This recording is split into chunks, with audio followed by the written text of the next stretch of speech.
Assalamualaikum warahmatullahi wabarakatuh. Bismillahirrahmanirrahim. Kita bertemu kembali di mata kuliah Statistika 1.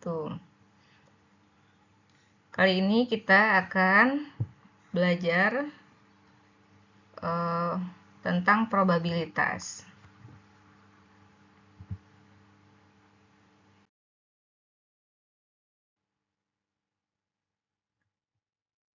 Kita awali dengan pengertian probabilitas.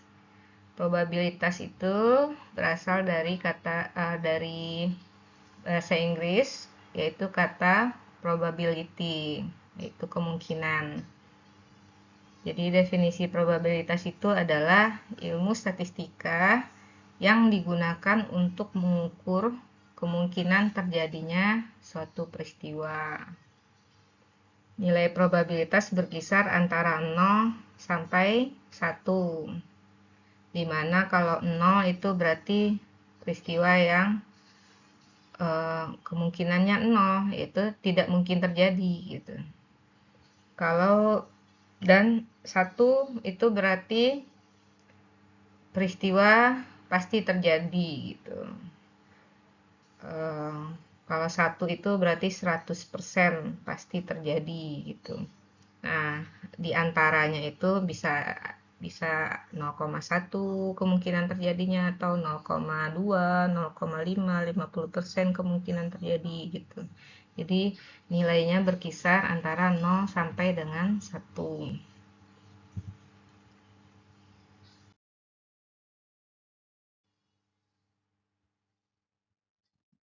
Konsep dasar probabilitas itu kita nanti ada istilah percobaan atau eksperimen, yaitu suatu tindakan atau proses yang menghasilkan hasil tertentu. Tindakan percobaan, misalkan melempar koin atau melempar dadu, itu eksperimen atau percobaannya. Lalu nanti ada istilah namanya ruang sampel atau sample space. Itu adalah semua kemungkinan yang akan terjadi hasil dari suatu percobaan. Misalnya ruang sampel pada percobaan melempar koin adalah bisa H, bisa T. H ini head, kepala, T ini tail, ekor, berarti belakang, bagian belakang koin gitu. Jadi kalau percobaan melempar koin bisa saja hasil percobaannya adalah head atau depannya koin, sisi depannya, atau sisi belakangnya koin, tail. Lalu ada peristiwa atau event. Itu adalah subset dari ruang sampel. Contoh peristiwa mendapatkan kepala atau head saat melempar koin adalah H gitu. Ini dia peristiwanya. Salah satu yang mungkin terjadi dari suatu percobaan.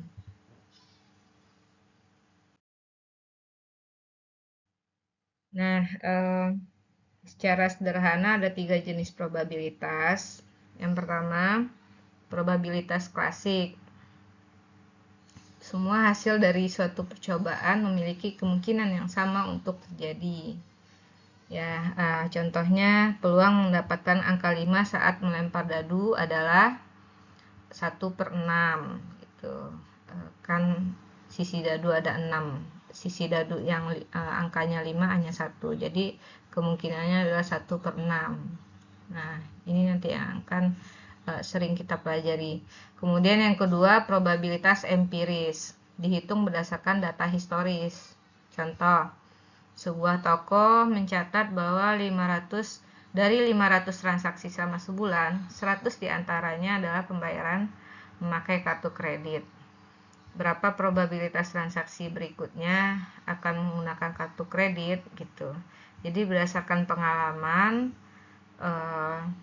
biasanya 100 dari 500 itu yang menggunakan kartu kredit. Berarti ini 1/5, yaitu 0,2 atau 20%. Berarti dari pengalaman yang menggunakan kartu kredit itu adalah 20%. 20% dari konsumennya itu menggunakan kartu kredit. Jadi kemungkinan transaksi berikutnya yang akan menggunakan kartu kredit adalah ya berkisar antara 20% ini gitu, berdasarkan pengalamannya. Kemudian probabilitas subjektif berdasarkan penilaian subjektif atau intuisi.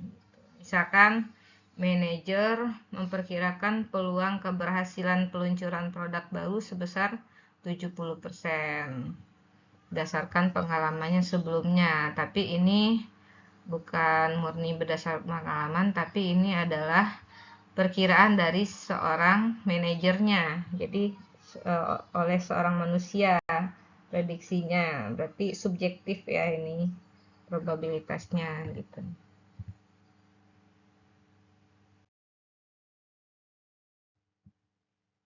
Nah, di dalam dunia bisnis beberapa contoh implementasi ilmu probabilitas ini yaitu misalkan di bidang manajemen risiko. Untuk manajemen risiko yaitu mengukur peluang kegagalan proyek. Contoh, probabilitas gagal mengirim produk tepat waktu adalah 10%. Gitu, ini hasilnya dengan hitungan-hitungan di belakangnya. Jadi dalam dunia bisnis itu pasti harus ada prediksi-prediksi seperti ini, baik pakai rumus atau pakai data-data empiris gitu. Untuk manajemen risiko itu pasti menggunakan hitungan-hitungan probabilitas. Kemudian untuk penjualan dan pemasaran. Untuk memperkirakan jumlah pelanggan yang akan membeli produk, itu juga digunakan ilmu probabilitas gitu. Untuk keberhasilan pemasaran juga digunakan ilmu probabilitas.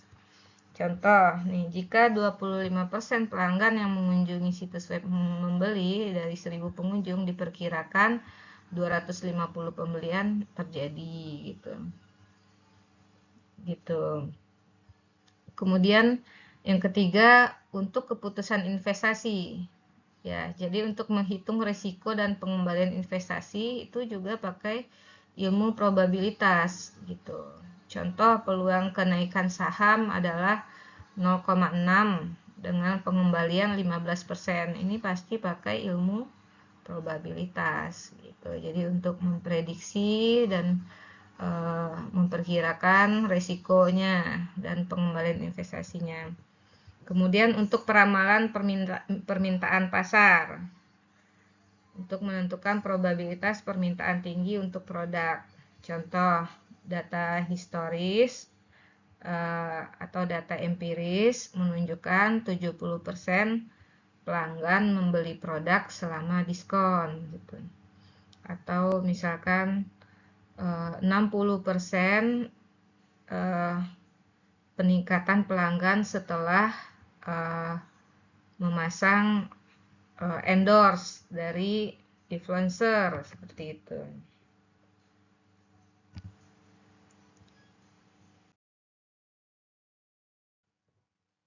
Nah, sebenarnya rumus dasar probabilitas itu, rumus sederhananya adalah peluang terjadinya A sama dengan probabilitas terjadinya A sama dengan jumlah hasil yang memenuhi peristiwa A per jumlah kasus yang mungkin.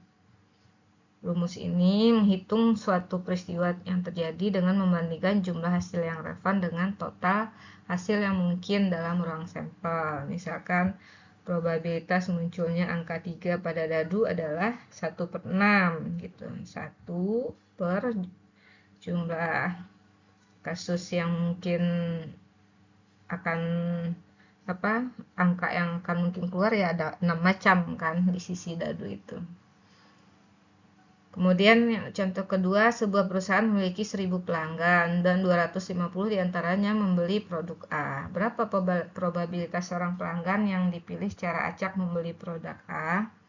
Berarti ada 250 bagi 1000, yaitu 25% probabilitas seorang pelanggan yang kalau dipilih secara acak dia telah membeli produk A.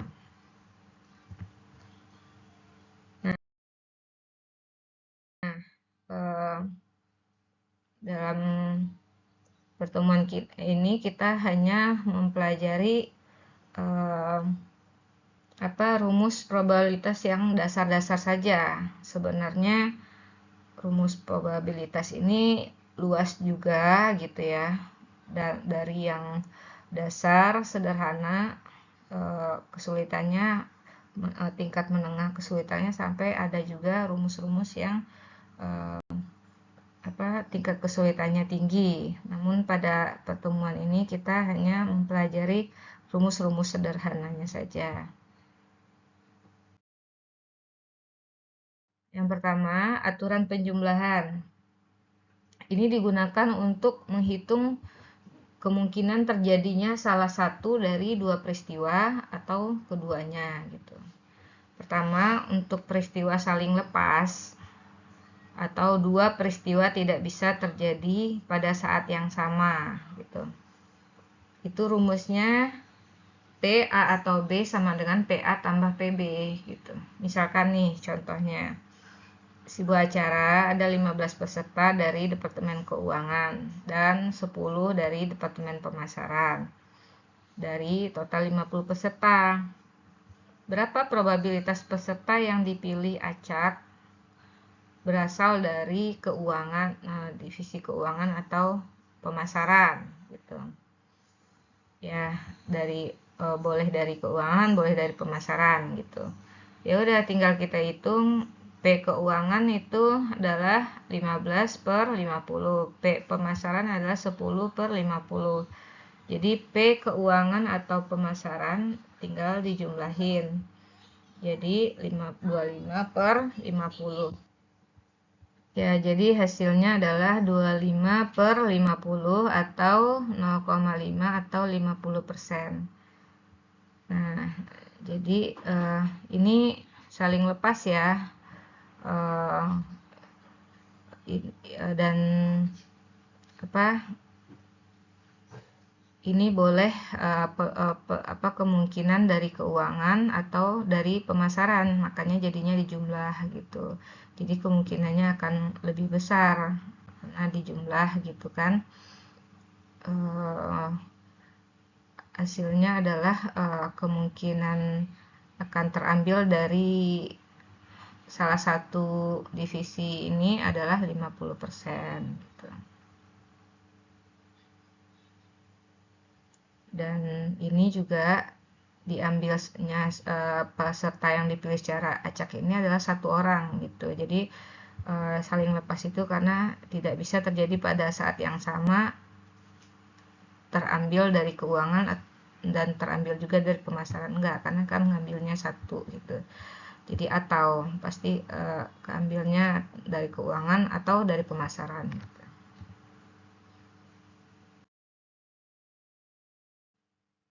Yang kedua, peristiwa tidak saling lepas, tapi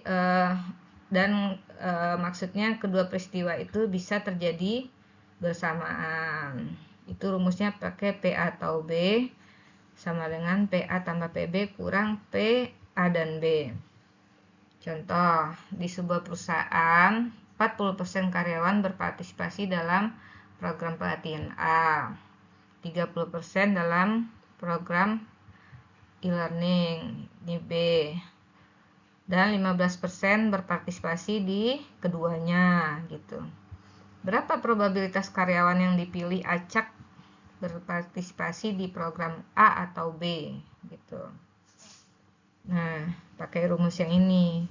Karena kan satu karyawan itu bisa ambil kedua-duanya. Jadi kedua peristiwa ini bisa terjadi bersamaan. A dan B diambil bisa secara bersamaan. Makanya rumusnya ini gitu.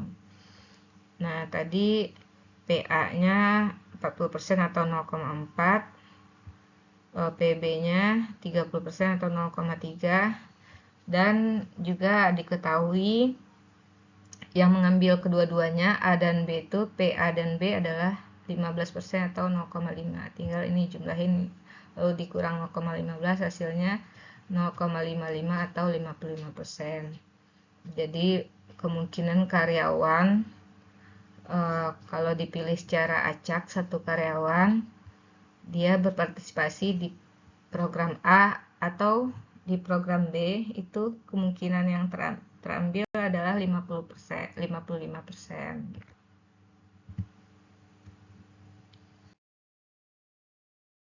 Kemudian yang kedua adalah aturan perkalian.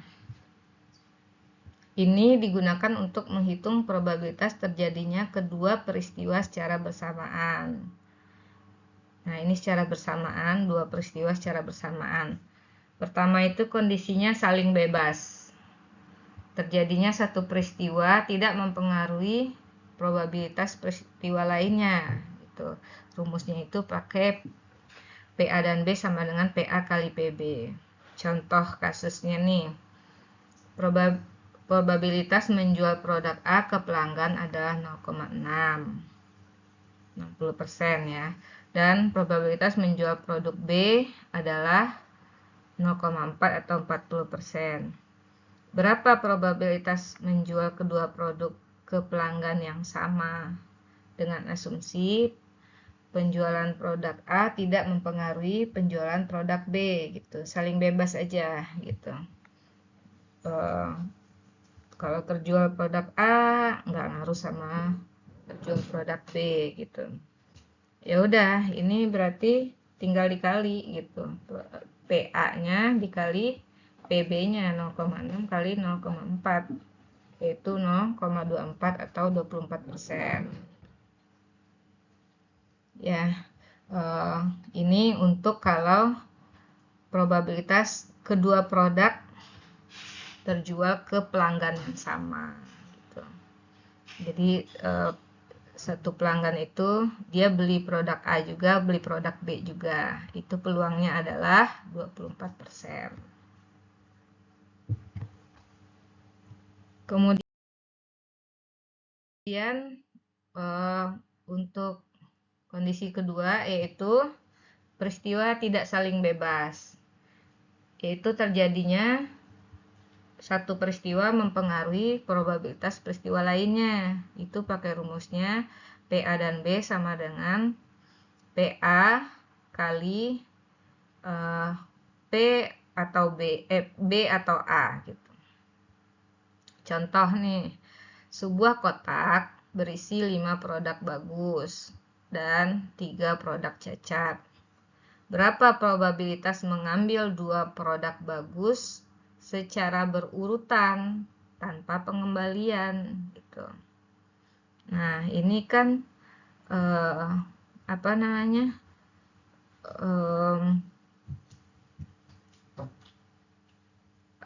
dalam satu kotak itu ada 8 produk. Kemudian yang bagusnya ada 5, yang cacatnya ada 3. Kemudian ngambil produknya itu maunya ketika diambil pertama bagus, yang kedua harus bagus juga. Dengan catatan setelah diambil dikeluarin dari kotak itu tidak dikembalikan lagi ke dalam kotak gitu. Berarti kan itu mempengaruhi ya. Ketika pengambilan pertama produk bagusnya itu masih 5 di dalam. Jadi P produk bagus pertama itu peluangnya adalah 5/8 gitu. Nah, ketika diambil lagi, tangan dimasukkan lagi kedua kali ke kotak, itu produk bagus kan sisa 4 ya, dan produk total juga sisanya 7 gitu, karena udah diambil 1 kan.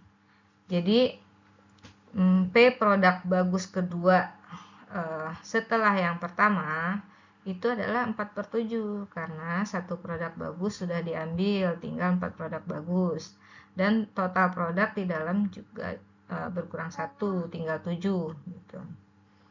Nah, jadi kalau P kedua-duanya bagus, ini kan peluang bagus pertama 5/8, peluang bagus kedua 4/7 gitu. Jadi peluang kedua-duanya bagus ya, pertama bagus juga, pengambilan kedua bagus juga, ya tinggal dikalikan 5/8 kali 4/7. Jadi 20/56 atau 0,357 atau 35,7%. Tuh. Jadi semua menghitung probabilitas gitu ya. Tapi beda-beda tipis nih. Kita setiap soal itu harus membayangkan konteksnya, membayangkan peristiwanya, urutannya, kronologisnya, sehingga kita bisa menentukan pakai rumus yang mana nih. Apakah dia terjadinya bersamaan, apakah dia saling lepas atau tidak saling lepas gitu. Apakah peristiwa satu mempengaruhi peristiwa lainnya gitu. Harus paham dulu nih soalnya, kasusnya, kronologisnya harus dibayangkan dulu sehingga nanti ketika menentukan rumusnya itu bisa tepat pakai rumus yang ini nih gitu. Jadi kalau sudah sering berlatih soal masing-masing kasus ini nanti akan lebih peka gitu. Oh, ini pakai rumus yang ini, rumus yang ini. Jadi perbanyak latihan sih supaya bisa membedakan kasus ini pakai rumus apa gitu. Nah, berakhirlah materi probabilitas. Ini hanya probabilitas dasar saja dengan tingkat kesulitannya easy atau mudah ya. Belum masuk ke tingkat kesulitan yang menengah atau atas gitu. Tapi ini lumayan berguna dalam menghitung kemungkinan-kemungkinan yang terjadi dalam suatu peristiwa dalam bisnis gitu. Dan lumayan memberikan gambaran tentang konsep dasar ilmu probabilitas dalam statistika gitu. Nah, untuk lebih paham lagi silahkan bertanya jika ada yang masih belum terlalu dipahami. Dan seperti biasa ini ada kuis.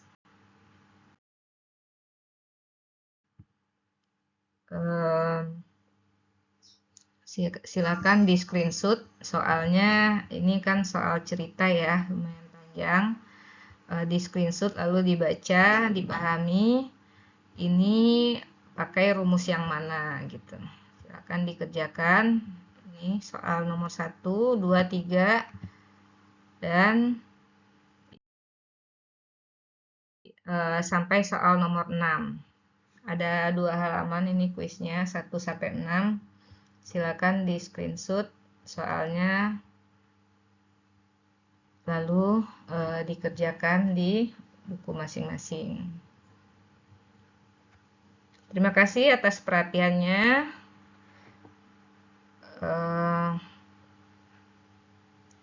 Sampai jumpa di pertemuan 14. Assalamualaikum warahmatullahi wabarakatuh.